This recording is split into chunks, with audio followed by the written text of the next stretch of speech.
Welcome and big applause for the Kyoto Jolt speaker, Gerry Yokota. Thank you for coming today, Gerry. And you have about 50 minutes for your talk. And take it away, Gerry. And I am thrilled to be here. So good afternoon, everyone. Thanks for sticking with us and joining us. I have learned so much today. And I have the pleasure of going last because I hope my presentation will help you all tie all these issues together and see that, of course, they're not isolated single issues, that they are all interrelated. And that as educators, we need to have the flexibility, right, to zoom in and zoom out. We need to be accurately informed of the important single issues, which requires some zooming in and requires expertise, but we also need to be able to see the larger picture, okay, which requires zooming out, right? So as I stated in my abstract, I'm here to propose that making intersectionality a core component of all classes, you know, whether you're working with a commercial textbook or using authentic materials, that it is the most effective way to teach allyship to students. And I further propose that promoting an understanding of intersectionality in our workplaces and professional associations at all educational levels enhances everyone's professional development and well-being, okay, whatever your field of specialization.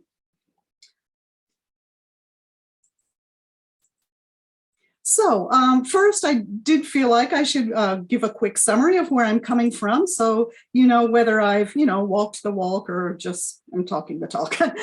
So please pardon all the acronyms. I know they can be irritating, but my slides generally tend to have too much text.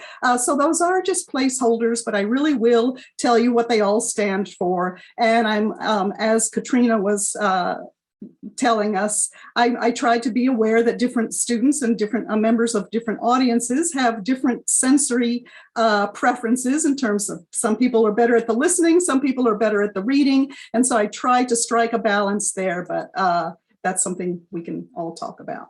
So as you can see there, my experience in JOLT, beginning there, includes serving on the Code of Conduct Committee, the Diversity, Equity, and Inclusion Committee, and also on the Gale SIG Exec, that is, Gender Awareness and Language Education. And my professional experience in my 30+ full-time years at Osaka University included serving on the Human Rights Committee, both at the faculty and the campus-wide levels. Then serving on the Gender Equity Council, giving faculty development seminars, and teaching in the Open University. Then my main areas of research are applied cognitive linguistics with a focus on metaphor, especially the use of metaphor in the representation of gender. And today I hope to show how awareness of intersectionality, especially, can help us promote allyship in our classrooms and in our workplaces.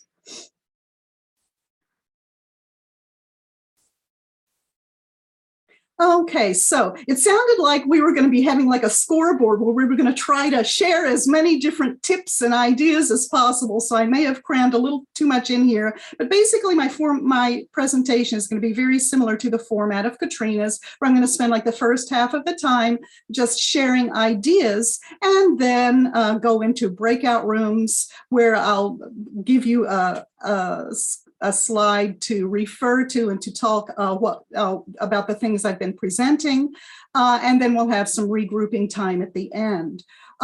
So since the event, was advertised as aiming to provide lots of concrete examples of ways to achieve these goals, here's my list of the 9 types of activities that I will be introducing here now.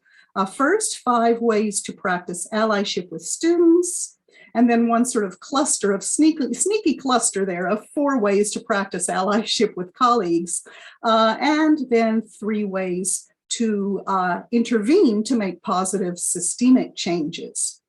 So whenever I introduce something similar to something that you already do, I don't expect everything I say here to be totally new, do please share your related practices in the chat. Okay, so don't just save it for your breakout room, but please share it in the chat just as we're going along, because that way more people will be able to hear your ideas, and we can all, add to our toolkits or toolboxes.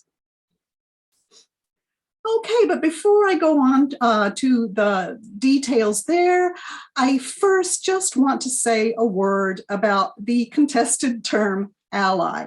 And so this is similar to what May was saying at the beginning about how, the term non-native English speaker is also contested, and some people really don't like it, and some people get on her case for using it. And the same is actually true of the term ally, and some of you may be familiar with these arguments.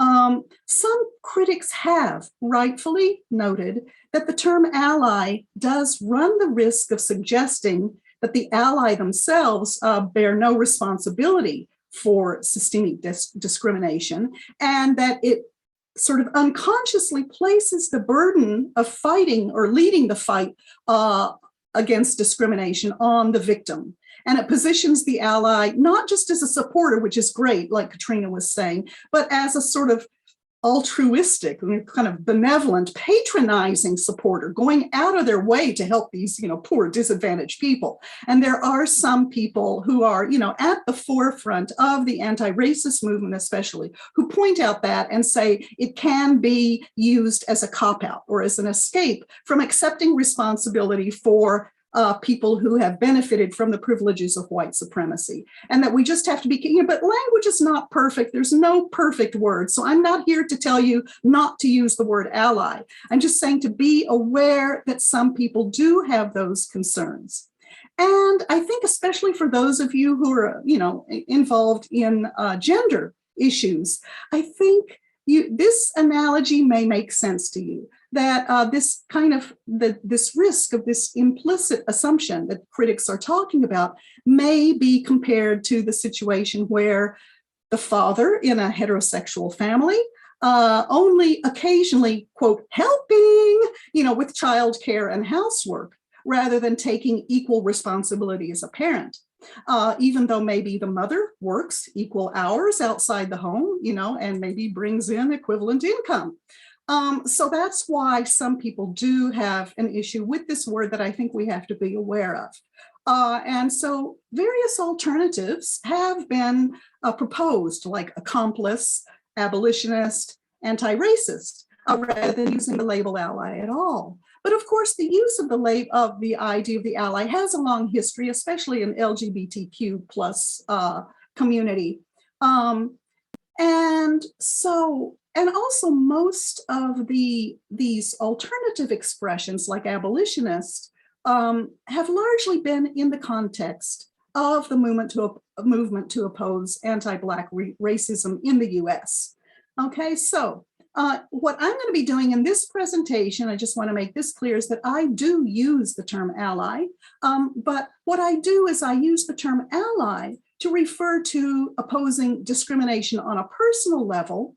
Okay, and I use accomplice to refer to opposing systemic discrimination. And so I acknowledge the risk that has been pointed out, but I hope that explicit acknowledgement of that risk will minimize it. Okay, so there's an example of one of my text-heavy slides for people who need text, and because maybe they have problems listening, or because they couldn't come today, but they want my slides later and they want everything there. And this is a habit I also frankly developed just, during the pandemic, because students, because I always give the slides to the students after class so they can review, and what they didn't catch during the class. But I'll try not to be too text heavy. Okay, so let's get started. So first of all, when I said games as one of the ways I promote allyship with students or practice with students, I don't mean gamification, like the quizzes on Kahoot or so on. My favorite game is actually, it's just a sort of a connect the dots kind of game, by which I mean I give students just some basic keywords, some related vocabulary, and a bit of scaffolding so that their responses don't just come from the least common denominator, and I let them generate their own content without brainwashing them or without making them my puppets. So for example, in a course on intersectionality that I've been doing for over 20 years, I start with just simple lessons, giving basic definitions of isms like racism and sexism. And I use a commercial textbook like the one you see there on the slide, one called Peace for Our Planet. So they begin just by mastering the vocabulary needed to discuss the concept. And then I have them follow their own intellectual curiosity to find concrete examples, from various regions around the world. They can take them from news or from popular culture, from anime, from movies, from music, anywhere. So here you can just see a couple of examples of such student-generated content. But also one sort of technique I wanted to point out was the idea of what I call stereotype spotting. And I think most people know that train spotting is a very popular hobby here in Japan, and there have been some actually dangerous accidents happening on train platforms, right? Because people are so, engaged in this hobby. So it's quite easy to use it as an analogy to help students grasp the concept of stereotype spotting. So if they're also because in English language classes, in both writing and oral presentation classes, one common activities like book reviews, movie reviews, product reviews. And of course, you don't have to watch whole movies with the class. I don't like to use just, videos as babysitters in my classroom. You can practice those kinds of reviewing and evaluation skills just using like a 3-minute movie trailer. And do your stereo spotting exercises. Did you notice any, stereo? I mean, it may be deliberately focused if the movie is taking a critical attitude to it, but it could be, unintended also and something to be critiqued. So here I show just a couple of examples from a recent class. One where a student gave a presentation on race and gender in Hidden Figures, the movie about the Black women mathematicians at NASA. And then another student did a presentation, for example, on race, class, and disability in the Intouchables or the Intouchables, depending on, whether your continent, which continent you're on.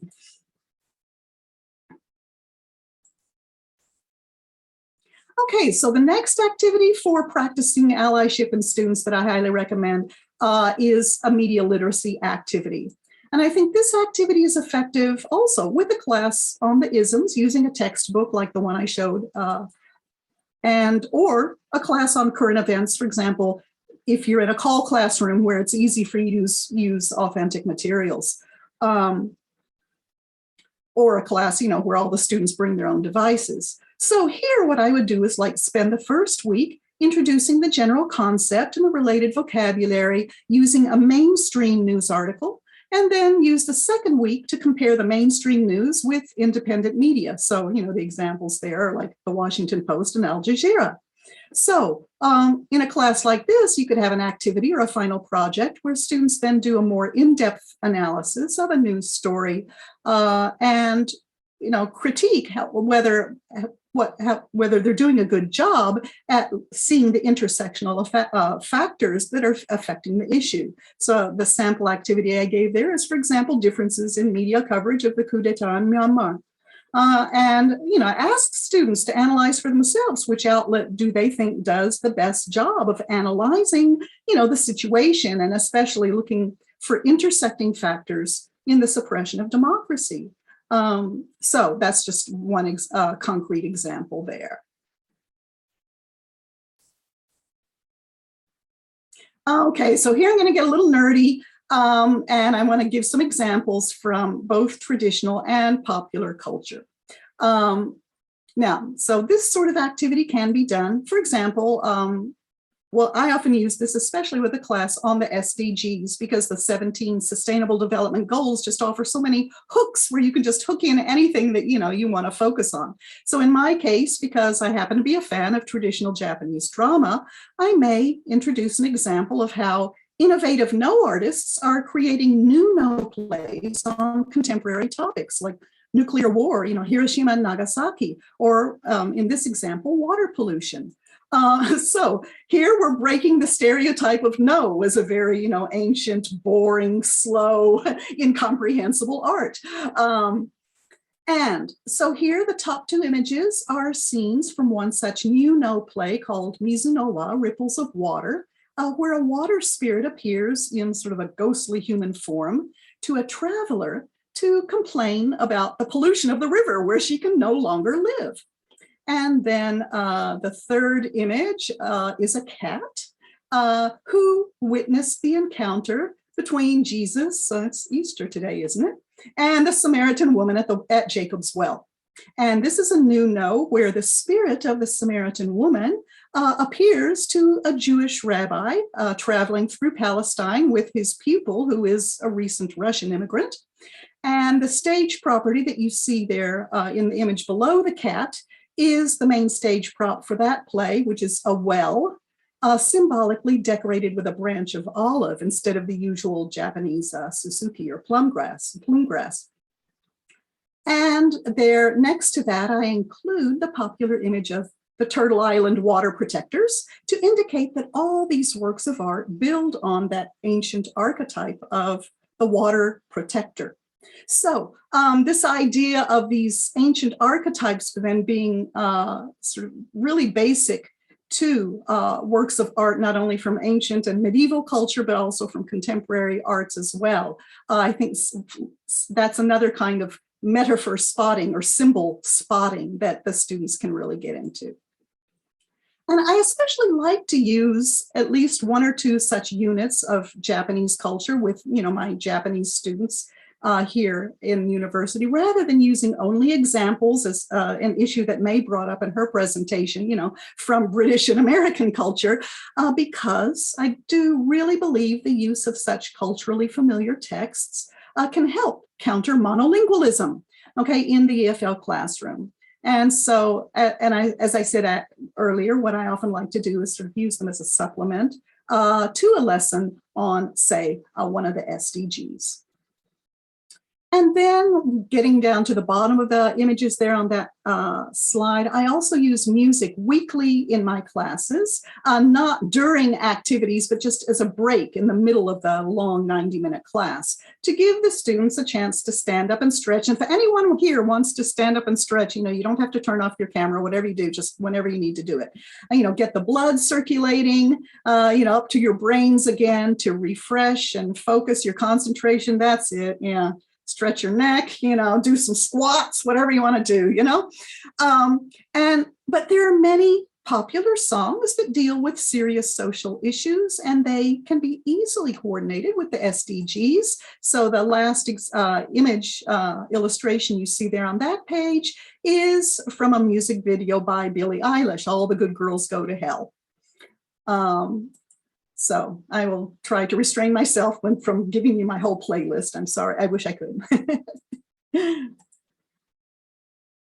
Okay, so some activity ideas related to that are, first of all, the metaphor spotting that I mentioned earlier, not only stereotype spotting, but also looking at the lyrics of the songs, right? And the visuals, the visual metaphors.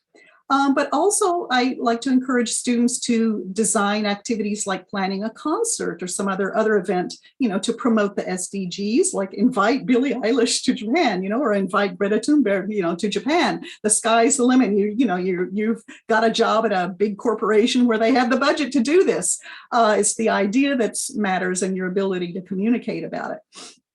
Or especially if, I teach classes where the students are all public policy majors. So like create a petition to present like to your university, some policy you think they should change, like they should provide period products in the women's bathrooms, for example, or to their local government or their national government, or, to the International Criminal Court, whatever. And there are websites where you can find examples of these kinds of petitions, right? Not just like change.org, but some more sort of more focused ones.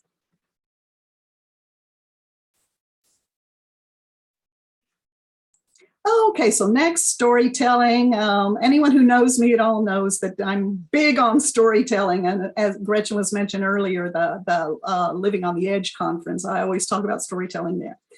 So I do have my own precious, treasure trove of stories. And I'm sure you all do too. Okay, so I think some of you have previously heard my Nelson Mandela story, my Michael Jackson story, my Murakami Haruki story. Those are my two big stories, my three big stories. But of course, the problem is how to meaningfully integrate them into our course plans. Okay, so we have different issues often in this planning, at this planning stage. First of all, I want to encourage everyone to realize that meaningful stories, and maybe you just have been repressing them. Okay, that was my problem at first, but then maybe I kind of let go too much. But anyway, so then you may have to overcome certain inhibitions about self-disclosure. Or because we all know that there are also maybe some teachers out there who need to overcome their tendency to ramble too often about their stories. And so we have to, find that right balance. And also, I always say, but I do encourage people to plan ahead rather than to sort of launching into a tale spontaneously just because, it came back to your memory. So in my case, for example, I finally overcame my inhibition about telling my Mandela story when I realized it was a good way to encourage students to realize how doors of opportunity can open if they have multilingual skills, and also if they have experience in volunteering. Both of which were crucial in my receiving the honor of working with Nelson Mandela, on his first visit to Osaka 30 years ago. And that's first photo that you see there, that's in Osaka. And then it was that experience that led to my getting to meet Michael Jackson. That's another story for another day. But in addition to having the multilingual skills, it's also the fact that I had served as a volunteer interpreter for many South African exiles, during the apartheid era. But I'm sure, again, students, it becomes a good incentive to, engage in such activities. Okay, so here are just a couple of examples of maybe some activity ideas. One is to, again, on that analogy, invite students to invite one famous person they'd like to meet and to think about what skills and experiences might lead to the realization of such an opportunity. And then another example is maybe to invite students to imagine themselves studying abroad and being asked to talk about, their country, or, if they're Japanese, the Japanese government, businesses, students, or grassroots citizens, and what they're doing, for example, to achieve a certain social justice goal or SDG. And so common topics my students often choose include things like beach cleanups, river cleanups, volunteering at local food banks, children's cafeterias, but the sky's the limit. They come up with so many brilliant ideas. And then the next thing I want to really spend some time talking about is involving the students in the course plan and in the educational design. And I really, really strongly recommend having explicit discussions with students about the basic principles, underlying your pedagogical practice. Don't just go learn something at JOLT and then sort of consider it your stealth weapon, that you kind of hide away in your toolkit. But talk to the students and say, this is my practice, and I'm using this method because this is what I'm hoping, that we can achieve with it. And so my talks, beginning of the semester talks with my student, for example, include sort of explicit explanations of my takes on things like neutrality, objectivity, and objectivism, and how just sort of denying the value of subjective knowledge and experience, how that can lead to a really dry education. And so in that case, I often use this famous Howard Zinn quote with the wonderful metaphor of the train. I love Bill's metaphors. You can't be neutral on a moving train. And by the way, I also highly recommend the Zinn Education Project. You can see the link there at the bottom of that slide. I've been using that since the famous 1992 paper edition of the magazine Rethinking Schools. The famous edition in 1992 on rethinking Columbus, because it happened to be the 500th, anniversary of Columbus' so-called discovery of America. And it's gratifying to think, well, it took 30 years, but these days some US states are finally trying, changing the holiday, and they're not calling it Columbus Day anymore. They're calling it, for example, Indigenous Peoples Day. Okay, I also talk with students explicitly about the question of cynicism and naivete, and encourage them to realize that cynicism, taking the most negative possible position, is not being a good critic. It's not critique. It's just the opposite extreme of naivete. And this relates to one of our issues today, talking about performative allies. Okay, encourage them to see that cynicism is very often just an example of performative criticism, pretending to be a critic, but not really intellectual. It's just as a performative ally is often really not helping a situation. Okay, and then before the first weekly music break of each semester, I always begin with a standard spiel on my favorite topic, cognitive linguistics, especially encouraging students to recognize the power of metaphor in intercultural communication, and to realize that metaphors aren't just fancy decoration that make your speech sound, more fancy, but that it's because people think in analogies and think in metaphors because they're trying to make sense of unfamiliar through the familiar. And so that's why I use metaphors. Okay, and that's why we always enjoy the game of metaphor spotting as well as stereotype and symbol spotting. And then finally, I always explicitly bring up the parsnips issue, okay? The politics, alcohol, religion, sex, narcotics, isms, and pork. And I tell them about how many textbook publishers, for example, ask us to avoid these, and ask them, do you really want us to avoid these topics, or do you want to learn about them? Do you like taboos or not? It may be a leading question, but anyway. And to find out what they are really want to learn about themselves, and and just to let them know, I'm gonna try not to avoid anything, but if they ever feel there's some bias and that the topics and the sources I'm using are not inclusive enough, to be sure to let me know. And so the illustration that you see there at the bottom of that slide is something I put together after Russia's invasion of Ukraine. And so when I talk about these issues, I also talk about, yes, I'm an American, but yes, you should feel free to criticize American foreign policy, and that we have to build a trust relationship where you just have to trust that I'm not going to grade you on your ideas. I'm only going to grade you on how well you use English to express your ideas. But the main reason I bring up things like this, there where you have images from Ukrainian art, from Myanmar, from African American culture, Black American culture, and then from Palestinian art, is to encourage them to ask questions, such as, why are Ukrainian refugees now being so much more warmly welcomed and supported than refugees from other conflicts? Not to discourage anyone from supporting Ukraine, okay, but to encourage them to consider whether there might not be considerable common roots to the causes of these conflicts that are happening all around the world, and to get them to consider the possibility that having a broader awareness of those commonalities may actually add to, rather than take away from, their sense of what they can do to help. Okay, so not so many pretty images from now on here. A lot of this is really familiar to, so I'm not going to spend as much detail, but I just wanted to point out, shift into just a few simple examples of things we can do to practice allyship with our colleagues.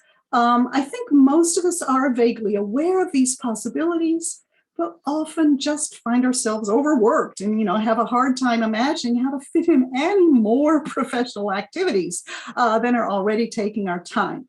But I also think the theme of last year's JALT National, which I gather was an idea that had been simmering since Tom Farrell was one of the plenary speakers at JALT 2014, has generated renewed interest in the issue of reflective practice. And if you find it for you that it works, that it might result in benefits that outweigh the expense of time that you may be feeling the pressure Now, I have to confess that I have not always been as successful as I would have liked with all these ideas by myself, and especially, of course, during the pandemic, silent brown bag lunches are not a lot of fun.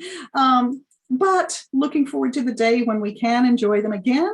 I recall that even pre-pandemic, I used to invite people to join my Kaken project, but they were, they had other priorities, or invite people to come to my office for a brown bag lunch. But it was often hard if you had second and third period or whatever, and people were feeling rushed. But then I would suddenly realize that, a colleague who just, whose office was just on a different floor, but I hadn't seen them for like a month, and that's not good either. So trying to find some balance there.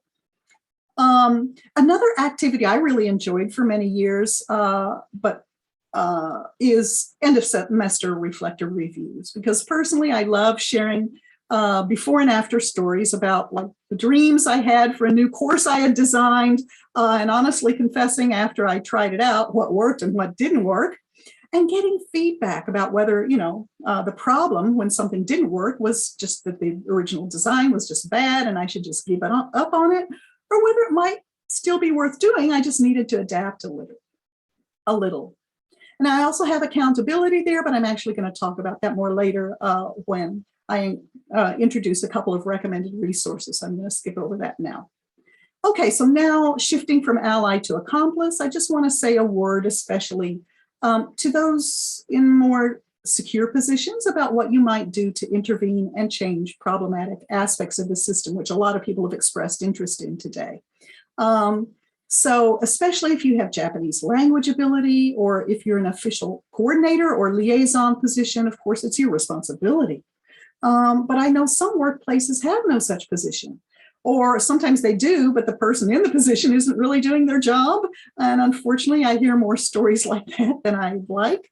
Or even if, they are doing their job, they just might not have access to what every single committee is doing, on a daily or weekly basis.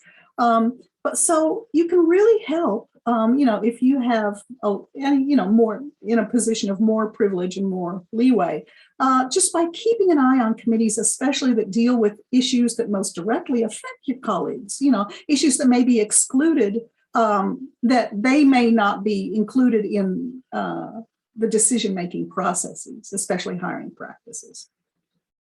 Also, I'd like to mention that, many universities have quite robust faculty development programs, but they're mostly in Japanese. Okay, so it can be very helpful to try to attend these yourself and then share what you've learned. Because a lot of times you can just sign up for them and not go, but just get the handouts, even if you don't have time to attend them all, but then you can, scan the handouts and find the important information that you can share with the colleagues that maybe who don't have the same language ability. And one concrete example there is training in accessibility issues, because I think that's one area where I found there's tends to be much more training available in issues like sexual harassment, code of conduct, EMI, English as a medium of instruction, but I've been seeing more of a need for accessibility faculty development. So being aware of what your school offers and what your school does not offer, okay, and reporting that back to your SIG, reporting it back to JALT, whether it's to the DEI committee or GALE or the All-SIG, that helps JALT assess what our members need, right? And then it helps us plan events that respond to our members' needs. Okay, and so finally, I just like to give a few concrete examples of professional development opportunities, both on campus and off campus. Now, these are just my personal experiences, but again, I encourage everyone to share about whether or not you have access to similar opportunities in your workplace. So this will help us figure out where the need lies. So for example, at Osaka University, we have something called the TLSC, the Teaching and Learning Support Center, and that's basically the basis for all the faculty development. And so all faculties, are required to send a minimum ratio of their members to at least one FD seminar annually. And so you get assigned in rotation, you have to attend a certain minimum, but of course everyone's encouraged to take advantage of as many opportunities as possible.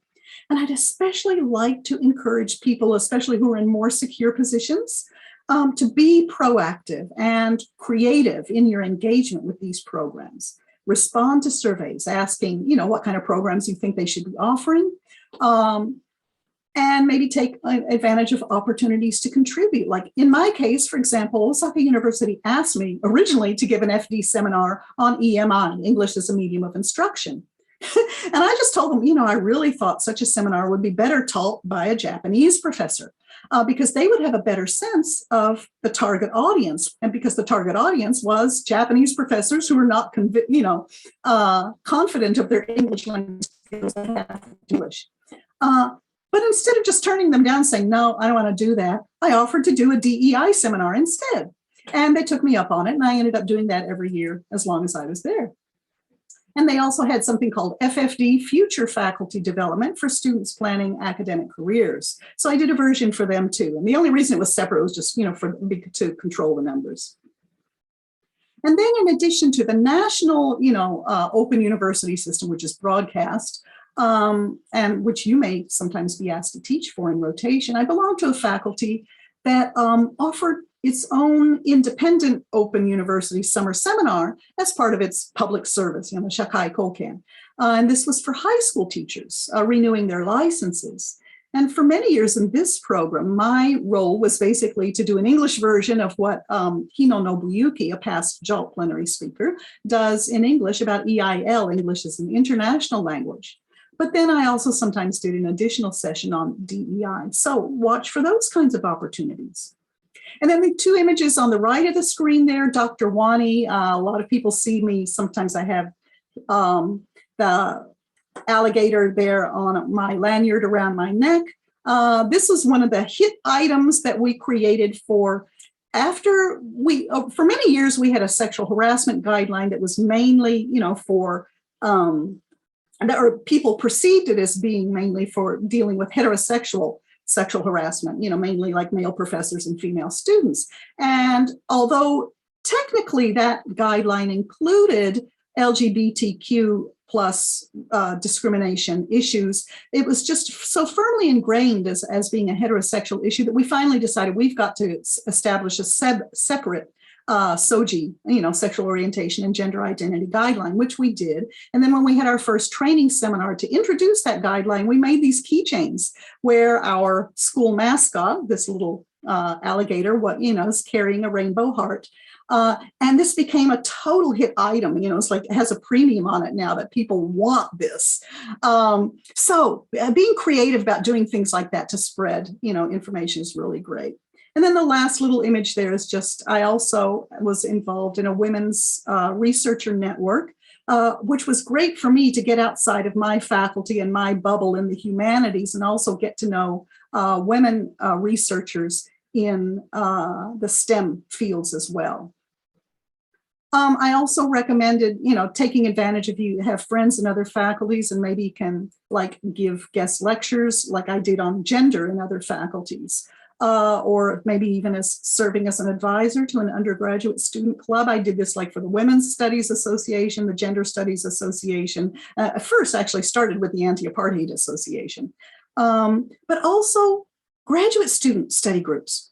And so just quickly, I just want to recommend a couple of books that you might I encourage people to do for their own professional development, but one trick you can use is you can study this as your own professional development, maybe with a colleague or with a friend in JALT or wherever, but then also use it in study groups with grad students who are often looking for opportunities.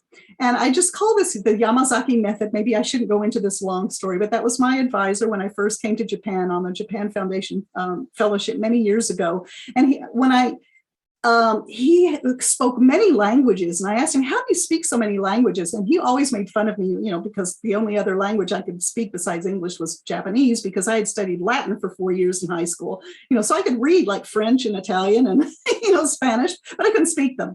And he was trying to get me out of that bilingual rut.